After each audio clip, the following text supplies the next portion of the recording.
আল্লাহ রাব্বুল আলামিন বলেন সুবহানাল্লাযী আসরা বিআবদিহি লাইলাম মিনাল মাসজিদিল হারাম ইলাল মাসজিদিল আকসা।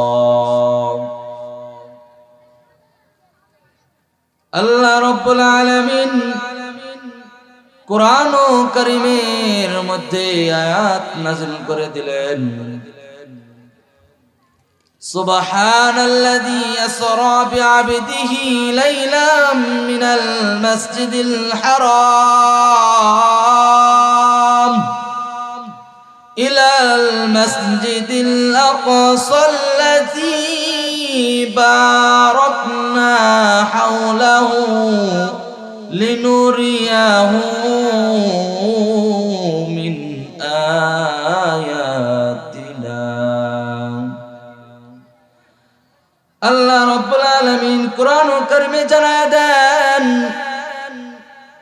রাসূলুল্লাহ সাল্লাল্লাহু আলাইহি ওয়াসাল্লামকে আমি আল্লাহ রাব্বুল আলামিন মিরাজ করাইলাম বাইতুল্লাহ শরীফ থেকে বাইতুল মসজিদুল আকসা পর্যন্ত। মসজিদুল আকসা থেকে আল্লাহ রাব্বুল আলামিনের আরশ আজিম পর্যন্ত এত লম্বা সফর করাইলাম।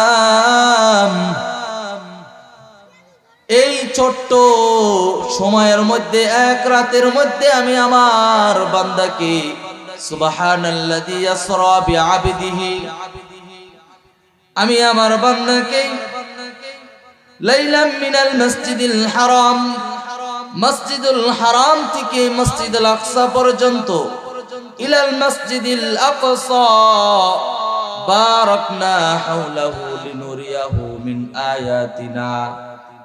আল্লাহ রাব্বুল আলামিন মসজিদুল হারাম থেকে মসজিদুল আকসা পর্যন্ত আল্লাহ রাসূল সাল্লাল্লাহু আলাইহি ওয়াসাল্লামকে সফর করাইলেন।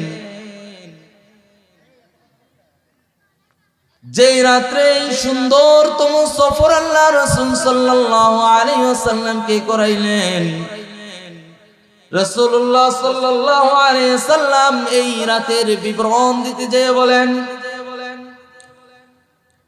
আমি উম্মে হানির ঘরে রাত্রি যাপন করিতেছিলাম।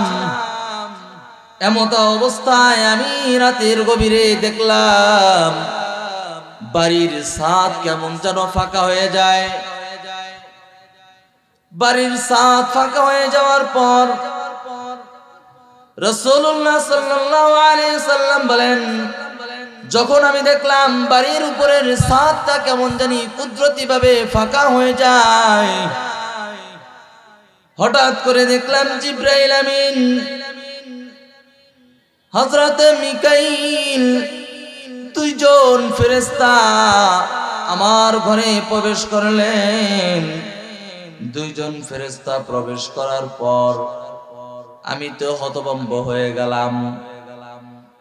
আমার ভাইরা, রাসূলুল্লাহ সাল্লাল্লাহু আলাইহি ওয়াসাল্লামের মেরাজের প্রথম অবস্থায় যেই রকম ভাবে ঘরের ছাদটা ফাঁকা হয়ে আসলেন, হযরত জিবরাইল আর মিকাইল আলাইহিমুস সালাতু ওয়াস সালাম তারা চাইলে দরজা দিয়ে ঢুকতে পারতেন, কিন্তু দরজা দিয়ে ঢোকেন নাই।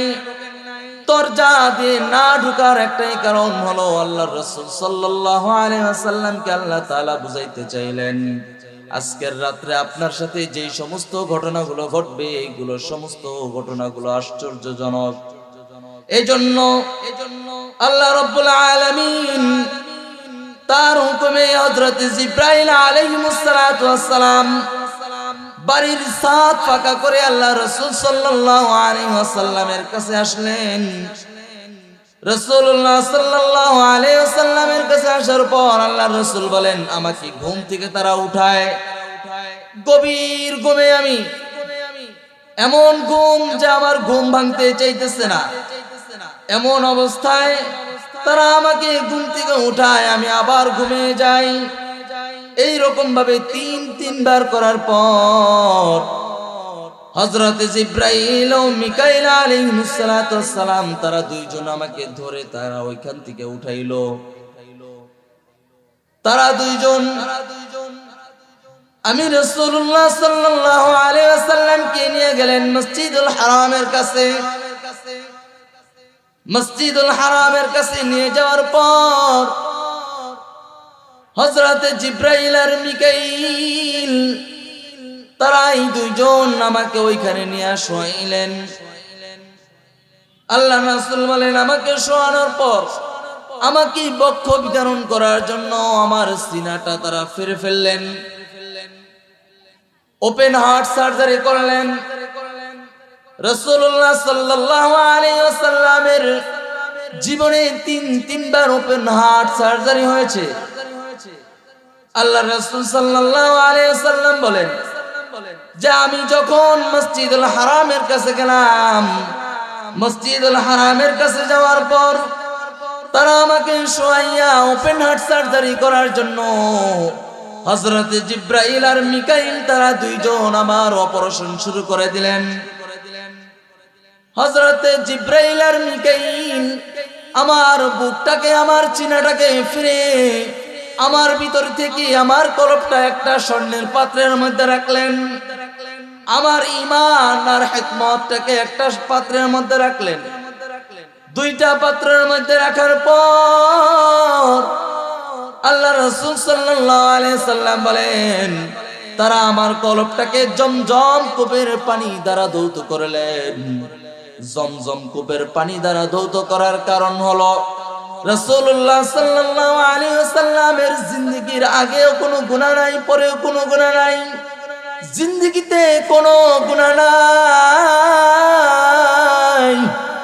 আর যেন গুনাহের কোনো কাজ তার মধ্যে না আসতে পারে, চাহিদা যেন না আসে, এজন্য আল্লাহ রাব্বুল আলামিন ফেরেশতাদের মাধ্যমে আল্লাহ রাসূলের বক্ষ বিদারণ করাইয়া কলবটাকে জমজমের কূপের পানির দ্বারা ধোয়াইয়া রাসূলুল্লাহ সাল্লাল্লাহু আলাইহি ওয়াসাল্লামের কলবটাকে সুন্দরভাবে ধুয়ে পাক পবিত্র করে দিলেন। সুবহানাল্লাহ। এ আমার ভাইরা, বিজ্ঞান আজকে ওপেন হার্ট সার্জারি তারা করে, আজকে সায়েন্স তারা ওপেন হার্ট সার্জারি করে। কসম খেয়ে বলতে পারি ওপেন হার্ট সার্জারি কোথা থেকে আসলো? বিজ্ঞান শুধু রাসূলুল্লাহ সাল্লাল্লাহু আলাইহি ওয়াসাল্লামের জীবনী নিয়ে অনেক ঘাটাঘাটি করে। আমরা বলি বিজ্ঞান যত বেশি রাসূলুল্লাহ সাল্লাল্লাহু আলাইহি ওয়াসাল্লামের জীবনী নিয়ে ঘাটাঘাটি করবেন, তত বেশি রাসূলুল্লাহ সাল্লাল্লাহু আলাইহি ওয়াসাল্লামের ঈমানি দাওয়াত 1400 বছর আগে যা যা বলে গেছেন প্রত্যেকটা বিষয় আরো বেশি সুন্দরভাবে ফুটে উঠবে। আজকের দেখেন রাসূলুল্লাহ সাল্লাল্লাহু আলাইহি ওয়াসাল্লামকে মেরাজে যাওয়ার জন্য যে বক্ষ বিতরণ করাইলেন, এই বক্ষ বিতরণের বিষয়টা সায়েন্স যখন তারা এটা নিয়ে গবেষণা করতে লাগলো, গবেষণা করতে করতে করতে করতে তারা বুঝতে পারলো যে একটা মানুষের সিনাটাকে ফিরে ওপেন হার্ট সার্জারি করা যায়, এতে কোনো সমস্যা হয় না। রাসূলুল্লাহ সাল্লাল্লাহু আলাইহি ওয়াসাল্লামের জীবনী থেকে বিজ্ঞান যেই রকম ভাবে ওপেন হার্ট সার্জারি নিছে, আল্লাহর কসম খেয়ে বলতে পারি তারা ওপেন হার্ট সার্জারি একমাত্র রাসূলের জীবনী বক্ষ বিদারণী থেকে নিয়েছে। এবার দেখেন রাসূলুল্লাহ সাল্লাল্লাহু আলাইহি ওয়াসাল্লাম বলেন আমাকে তারা শোয়া যেই রকম ভাবে বক্ষ বিদারণ করাইলেন, বক্ষ বিদারণ করাইয়া আমার কলবটাকে জমজমের কূপের পানির দ্বারা সুন্দরভাবে ধৌত করিয়া আবার জায়গার জিনিস জায়গায় থুইয়া, কলবের জায়গায় কলব থুইয়া, হাড়ের জায়গায় হাড় থুইয়া হযরত জিব্রাইল আর মিকাইল সুন্দরভাবে আবার আমার এই জায়গায় সুন্দরভাবে জোড়া লাগাই দিলেন। জোড়া লাগানোর পর আমি দাঁড়াইলাম। আমাকে দাঁড় করানোর পর আমি জিব্রাইলকে প্রশ্ন করলাম, জিব্রাইল আজকে কি হতে যাচ্ছে? হযরত জিব্রাইল আলাইহিস সালাতু ওয়াস সালাম আমাকে বললেন, ইয়া রাসূলুল্লাহ, আল্লাহ রাব্বুল আলামিনের হুকুমে আজকে আপনি এমন একটা জায়গায় সফরে যাবেন, এই এই সফরের মধ্যে আল্লাহ তাআলা আপনাকে অনেক কিছু দেখাইবেন, অনেক আশ্চর্যজনক বিষয় দেখাইবেন, যেই বিষয়গুলোর মধ্যে আপনি নিজে এটার দ্বারা উপলব্ধিত হয়ে আপনার উম্মতদেরকে আপনি যেন বুঝাইতে পারেন জান্নাত জাহান্নাম, আল্লাহর আরশ এবং আল্লাহ রাব্বুল আলামিন কিরকম। আল্লাহ তাআলা আপনাকে সবকিছু আজকে এই সফরের মাধ্যমে দেখায় দিবেন। সুবহানাল্লাহ বলেন। ওমর বাবাজিরা, রাসূলুল্লাহ সাল্লাল্লাহু আলাইহি ওয়াসাল্লাম চিন্তা করলেন তাহলে কি করা যায়। হযরত জিবরাইল আলাইহিস সালাতু ওয়াস সালাম, হযরত মিকাইল আলাইহিস সালাতু ওয়াস সালাম দুইজন ফেরেশতা দাঁড়ায় রইছে, অপেক্ষা করতেছে। বাহনের অপেক্ষা, কিসের অপেক্ষা? জোরে বলেন, কিসের অপেক্ষা? এখন সে যে একটা সফর দিবে, সফর করতে বাহন লাগে না? আমরা এখন এক জায়গা থেকে আরেক জায়গায় যাইলে কি করি? আমরা গাড়ি ব্যবহার করি, ঠিক কিনা বলেন? হ্যাঁ, আমরা এখন এই জায়গা থেকে সাভার স্ট্যান্ডে যাব, আমরা রিক্সা খুঁজবো যে রিক্সায় করে আমি যাব, পায়ে হেঁটে তো আর যাবো না, ঠিক কিনা বলেন? ঠিক তেমনি ভাবে রাসূলুল্লাহ সাল্লাল্লাহু আলাইহি ওয়াসাল্লামকে মেরাজে আল্লাহ রাব্বুল আলামিন যেভাবে নিয়েছেন, পাঁচটা বাহন দ্বারা আল্লাহ রাব্বুল আলামিন রাসূলুল্লাহ সাল্লাল্লাহু আলাইহি ওয়াসাল্লামকে মেরাজে আরোহণ করাইলেন, সফর করাইলেন। এক নাম্বার হচ্ছে বোরাক, এক নাম্বার হচ্ছে কি? বোরাক। একটু উত্তর দিবেন। রাসূলুল্লাহ সাল্লাল্লাহু আলাইহি ওয়াসাল্লাম বলেন যে আমি দাঁড়ায় রইলাম, হঠাৎ করে দেখলাম একটা বোরাক আসছে। কি আসছে? বোরাক আসছে। বোরাকের আকৃতি কি? বোরাকের আকৃতি হলো খচ্চরের মতন দেখতে, কিন্তু এই বস্তু একদম এত দ্রুত গতিতে চলতে পারে যে বিদ্যুতের চাইতেও দ্রুত গতিতে এই বস্তুটা চলতে পারে। সুবহানাল্লাহ।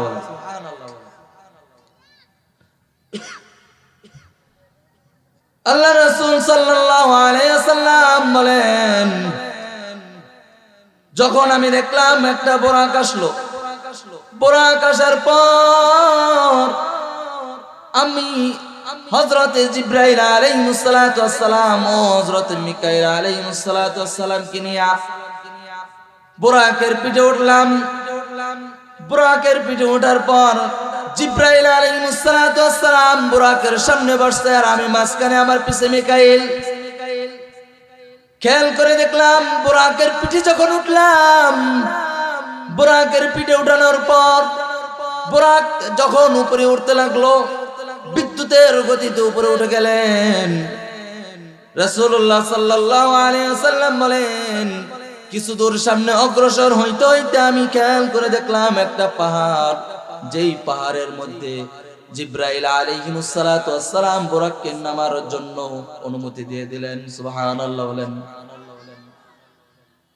বোরাক চলতে চলতে যখন পাহাড়ের উপরে নামলেন, বোরাক যখন ফাঁকা জায়গায় নামলেন, আল্লাহ রাসূল বলেন আমি জিবরাইলকে বললাম, জিবরাইল এটা কোন জায়গা? এই জায়গায় যে বোরাককে নামতে বললা এটা কোন জায়গা? জিবরাইল উত্তর দিলেন ইয়া রাসূলুল্লাহ এটার না, এই জায়গার নাম হচ্ছে ইয়াসরিব। কোন জায়গা? ইয়াসরিব নামক জায়গা। আল্লাহ রাসূল বলেন এই ইয়াসরিব নামক জায়গায় আমি নামলাম। নামার পর দেখলাম আশেপাশে শুধু খেজুর গাছ। জিবরাইল আলাইহিস সালাতু ওয়াস সালাম বলেন ইয়া রাসূলুল্লাহ এই জায়গায় 2 রাকাত নামাজ আদায় করেন। 2 রাকাত নামাজ আদায় করলাম। 2 রাকাত নামাজ আদায় করার পর আমি আবার বোরাকের পিঠে উঠলাম। বোরাকের পিঠে ওঠার পর হযরতে জিবরাইল আলাইহিস সালাতু ওয়াস সালাম বলেন ইয়া রাসূলুল্লাহ এই যে এই জায়গায় 2 রাকাত নামাজ আদায় করলেন, এই জায়গার নাম ইয়াসরিব। আল্লাহ রাব্বুল আলামিন জানায় দেয় কিছুদিন পরে আপনি মক্কা থেকে মদিনায় হিজরত করবেন। আর যখন মক্কা থেকে মদিনায় হিজরত করবেন, মক্কা থেকে যখন আপনি হিজরত করবেন, মক্কা থেকে হিজরত করার পর আপনার এই জায়গায় আপনার হিজরত করে আসতে হবে। এখন এই জায়গার নাম আছে ইয়াসরিব। আর আপনি রাসূল যখন এই জায়গায় পদার্পণ করবেন, আল্লাহ রাব্বুল আলামিন বলেন রাসূল আপনি যখন এই জায়গায় পদার্পণ করবেন আপনার মহব্বতে আল্লাহ রাব্বুল আলামিন বলেন এই জায়গার নাম মদিনাতুর রাসূলুল্লাহ সাল্লাল্লাহু আলাইহি ওয়াসাল্লাম। জায়গার নাম হবে কি? মদিনাতুর রাসূলুল্লাহ সাল্লাল্লাহু আলাইহি ওয়াসাল্লাম। রাসূলুল্লাহ সাল্লাল্লাহু আলাইহি ওয়াসাল্লাম চিন্তা করতে লাগলেন কিছুদিন পরেই তো আমার হিজরত করতে হবে। হযরত জিবরাইল আলাইহিস সালাতু ওয়াস সালাম বলেন, ইয়া রাসূলুল্লাহ এখন আমরা সামনের দিকে অগ্রসর হব। আল্লাহ রাসূল সাল্লাল্লাহু আলাইহি ওয়াসাল্লাম বলেন যে আমি সামনের দিকে অগ্রসর হইতে হইতে হইতে হইতে হঠাৎ করে দেখলাম এক বৃদ্ধ লোক আমাকে ডাকে, ইয়া মুহাম্মদ, ইয়া মুহাম্মদ। জিবরাইলকে জিজ্ঞাসা করলাম, ও জিবরাইল, এই বৃদ্ধ লোককে যে মরার মতন অবস্থা হয়ে গেছে, একদম দুর্বল একটা লোক, সে আমাকে ডাকতেছে, অসুস্থ একটা লোক ডাকতেছে। হযরত জিবরাইল আলাইহিস সালাতু ওয়াস সালাম বলেন, ইয়া রাসূলুল্লাহ আপনি ডাকে সাড়া দেন না, সামনে অগ্রসর হইতে থাকেন। আল্লাহ রাব্বুল আলামিনের হুকুমে জিবরাইল আলাইহিস সালাতু ওয়াস সালাম সুন্দরভাবে রাসূলুল্লাহ সাল্লাল্লাহু আলাইহি ওয়াসাল্লামকে নিয়ে সফর করতেছেন। এমত অবস্থায় সামনে অগ্রসর হওয়ার পর রাসূল বলেন যে আমি দেখতে পাইলাম একজন বৃদ্ধ মহিলার পরিচয় জিবরাইলের কাছে জানতে চাইলাম। জিবরাইলের কাছে জানতে চাওয়ার পর জিবরাইল বলেন, ইয়া রাসূলুল্লাহ সাড়া দিয়েন না, সামনে যান। সামনে অগ্রসর হওয়ার পর আমি দেখতে পাইলাম একজন সুন্দরী রূপবতী একজন মেয়ে আমাকে ডাকতেছে। সুন্দরী রূপবতী একজন মেয়ে আমাকে ডাকে। জিবরাইল বলেন, ইয়া রাসূলুল্লাহ আপনি সাড়া দিয়েন না, আপনি যদি সাড়া দেন তাহলে সমস্যার সম্মুখীন হতে হবে। ইয়া রাসূলুল্লাহ আপনি সাড়া দিয়েন না, সামনের দিকে অগ্রসর হন। আল্লাহ রাসূল বলেন আমি সামনের দিকে অগ্রসর হইতে লাগলাম। সামনের দিকে অগ্রসর হইয়া যাইতে যাইতে যাইতে যাইতে হঠাৎ করে দেখলাম একটা পাহাড়। এই পাহাড়ের উপরে হযরত জিবরাইল আলাইহিস সালাতু ওয়াস সালাম বুরাককে নামাইলেন। বুরাককে যখন নামার জন্য অনুমতি দিলেন, আমি খেয়াল করে দেখলাম বুরাকের পা গুলো যখন উপরে উঠে পা গুলো গোছানো থাকে, আর যখন বুরাক নিচে নামে আস্তে করে পা গুলো ছেড়ে দেয়। আমি খেয়াল করে দেখলাম বুরাক যখন নিচে নামলো তার পা গুলো আস্তে আস্তে ছেড়ে দেয়। আজকের বিজ্ঞান বিমান তৈরি করছে, সায়েন্স আজকের বিমান তৈরি করছে। বিশ্বাস করেন, আল্লাহর কসম খেয়ে বলতে পারি, বিজ্ঞান যেমন আজকের বিমান তৈরি করেছেন, রাসূলুল্লাহ সাল্লাল্লাহু আলাইহি ওয়াসাল্লামের মিরাজের ঘটনা থেকে আজকের বিজ্ঞান এটা নিয়ে গবেষণা করতে করতে করতে করতে চিন্তা করলেন বুরাক যেইভাবে উঠে বিমানের পাগুলো দেখবেন যখন বিমানগুলো উপরে ল্যান্ড করে তখন আস্তে আস্তে তার চাকাগুলো ভিতরে উঠে এলায়, আবার যখন নিচে ল্যান্ড করবে তখন আবার তার চাকাগুলো ছেড়ে দেয়। এই যে বিষয়টা, এই বিষয়টা বিজ্ঞান কোত্থেকে পাইল? রাসূলুল্লাহ সাল্লাল্লাহু আলাইহি ওয়াসাল্লামের মেরাজের ঘটনা থেকে, বুরাকের চলাফেরার ঘটনা থেকে বিজ্ঞান গবেষণা করে বিমান তৈরি করেছে। ঠিক কিনা বলেন? আমার বাবাজিরা খেয়াল করে শুনবেন, খুবই মূল্যবান কথা। রাসূলুল্লাহ সাল্লাল্লাহু আলাইহি ওয়াসাল্লাম বলেন আমি নিচে নামলাম। নিচে নামার পর জিবরাইল আলাইহিস সালাতু ওয়াস সালাম আমাকে ওই জায়গায় 2 রাকাত নামাজ পড়ার কথা বললেন। 2 রাকাত নামাজ আদায় করলাম। 2 রাকাত নামাজ আদায় করার পর আমি জিজ্ঞাসা করলাম, জিবরাইল এটা কোন জায়গা?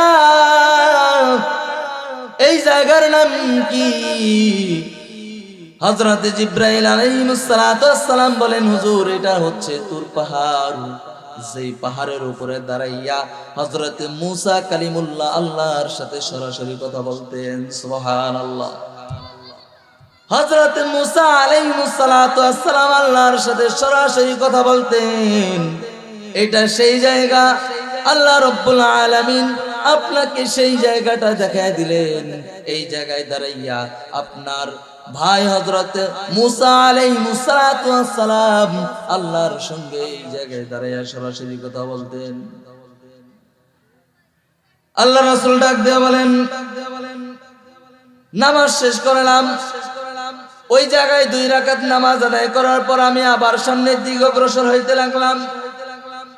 সামনের দিকে অগ্রসর হওয়ার পর কিছু দূর যাওয়ার পর আমি এক জায়গায় যেয়ে দেখতেছি কিছু সংখ্যক উলঙ্গ নারী পুরুষকে আগুনে পোড়ানো হইতেছে এবং আগুনের তেজ এত পরিমাণ যে তারা আগুনের ফুলকির জন্য, আগুনের পাওয়ারের জন্য তারা উপরে উঠে যাইতেছে।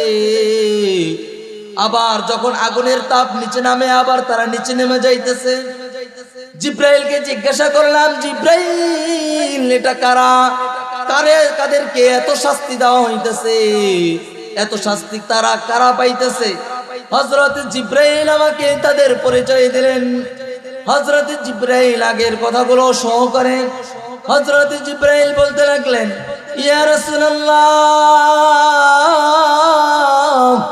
আপনি ওই যে শুরুতে দেখলেন একজন বৃদ্ধ লোক আপনাকে ডাকতেছে, ওই বৃদ্ধ লোকের ডাকে যদি সাড়া দিতেন, ওই বৃদ্ধ লোক যেই রকম ভাবে দেখতেছেন বৃদ্ধ লোকটা আপনাকে আপনাকে ডাকতেছে, আপনি যদি ওই বৃদ্ধ লোকের ডাকে সাড়া দিতেন, ইয়া রাসূলুল্লাহ, আপনার আনিওয়ালা উম্মতগুলো, ওই বৃদ্ধ লোকটা ছিল ইবলিস শয়তান, আপনি যদি তার ডাকে সাড়া দিতেন আপনার উম্মতগুলো ইবলিস শয়তানের জন্য বেশি বেশি তার ডাকে সাড়া দিয়ে দিত।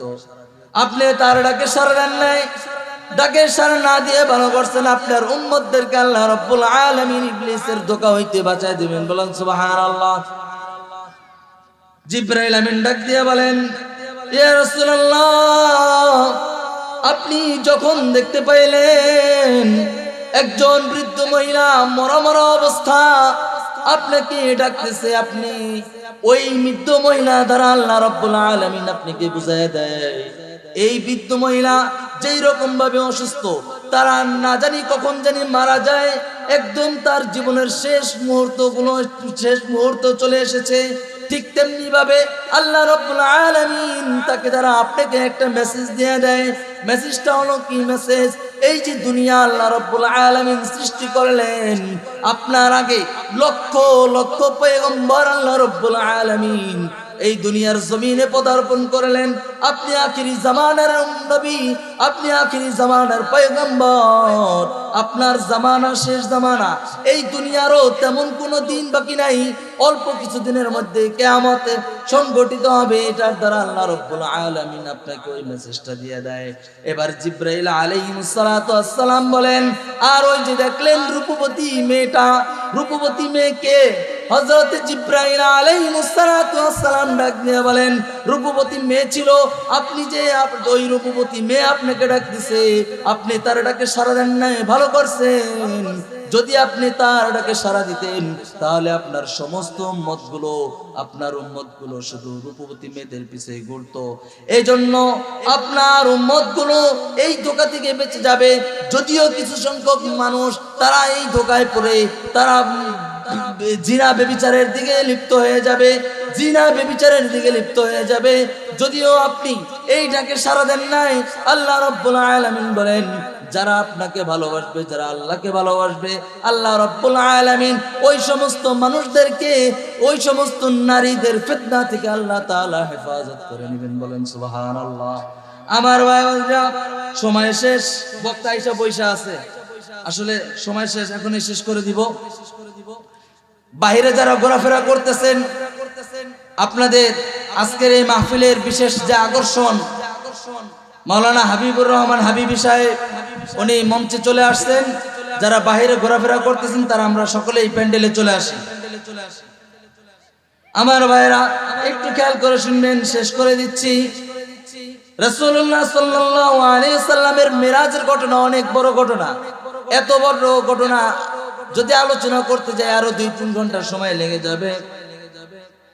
একটু খেয়াল করবেন, রাসূলুল্লাহ সাল্লাল্লাহু আলাইহি ওয়াসাল্লাম বলেন, এবার আমি জিবরাইলকে জিজ্ঞাসা করলাম, ও জিবরাইল, আমি যে দেখলাম কিছু নারী পুরুষকে আগুনে পোড়ানো হইতেছে, তারা আগুনের সাথে সাথে উপরে উঠে যাইতেছে আবার নিচে নেমে যাইতেছে, তারা কারা? কাদেরকে এইরকম শাস্তি প্রদান করা হচ্ছে এবং কতদিন শাস্তি দেওয়া হবে? হযরত জিবরাইল আলাইহিস সালাতু ওয়াস সালাম বলেন, ইয়া রাসূলুল্লাহ, তারা কারা? তাদের পরিচয় হলো দুনিয়ার মধ্যে যারা পরকীয়ায় লিপ্ত থাকবে, যারা যেই সমস্ত নারী পুরুষ, যেই সমস্ত পুরুষ তাদের ঘরের মধ্যে স্ত্রীদেরকে রেখে অন্য নারী আসক্ত হবে, আর যেই সমস্ত নারী তার স্বামী থাকা অবস্থাতেও তারা অন্য পুরুষের প্রতি আকৃষ্ট হবে, যারা পরকীয়ায় লিপ্ত থাকবে, আল্লাহ রাব্বুল আলামিন এই সমস্ত নারী ও পুরুষদেরকে এই ধরনের আযাব দিয়া কিয়ামতের আগ পর্যন্ত তাদেরকে এই ধরনের আযাব দিতে থাকবে। বলেন নাউজুবিল্লাহ। আমার ভাইরা, যেটা আমি বলতে চাইলাম, আল্লাহ রাব্বুল আলামিন আমাদের সকলকে, আমরা সবাই আল্লাহর কাছে পানাহ চাইব, আল্লাহ রাব্বুল আলামিন যেন আমাদের সকলকে পরকীয়া মুক্ত জীবন দান করে। বলেন আমিন। আল্লাহ রাব্বুল আলামিন আমাদের সকলকে যেন ও শয়তানের ওয়াসওয়াসা থেকে আল্লাহ তাআলা যেন হেফাজত করে। বলে আমিন। আল্লাহ রাব্বুল আলামিন আজকের এই যে আমরা আলোচনা করলাম, এই আলোচনার উপর আমল করার তৌফিক দান করে। বলে আমিন।